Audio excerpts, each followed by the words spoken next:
My simple question is, do you think it makes sense for individual investors to invest a part of their capital in hedge funds or fund of hedge funds, somewhat like the $600 million investment Berkshire made in value capital?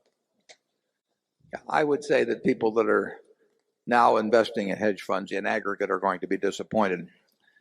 You don't get smarter because you're running something called a hedge fund or something called private equity or something called anything, an LBO fund. But what you do gain periodically is the ability to merchandise those things. I mean, there are fads in Wall Street, and Wall Street will sell what it can sell. Just remember that, that may be as good as what the fellow quoted up in the upper levels there. And the hedge fund, it right now is in the midst of a fad. It's distinguished not by the ability to make more money. It's distinguished by the extraordinary amount of fees that are collected. And believe me, if the world on $600 billion of money is paying 2% fees and a percentage of the profits, and the losers go out of existence and the winners continue for a while and take money off the table, it is not going to be a great experience in aggregate for investors. There are a few smart, honest people out there running funds, and they will do quite well. But if you buy them across the board, in my view, you're going to get a bad result. Charlie? Yeah, why would you want to invest with a guy whose basic thought process runs something like this? If a second layer of fees on top of a first layer of substantial fees is good for an investor, then a third layer of fees must be better yet. Why would you invest with somebody with a proposition like that?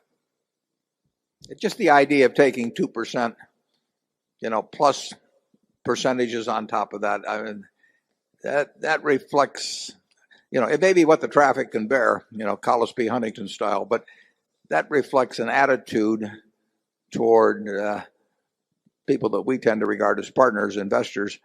I think it's a basically unfair type of arrangement, and I don't like getting in general. I think it's a mistake to get in with people who propose unfair arrangements. In effect, they're probably getting 4 times standard fees to begin with, and then on top of that, they say, well, we want part of the action, and I would guess in many of those cases that they don't have all of their own money in the fund themselves. Maybe they have a substantial sum outside. Charlie and I both ran partnerships in the 60s and 50s with me and into the 70s with him that would generally be classified as hedge funds. They had the compensation arrangement somewhat similar, although not like they are now. And we did they had some similarities, but I don't think we had quite the attitude toward the people who were trying to we're asking to join us that the present managers have.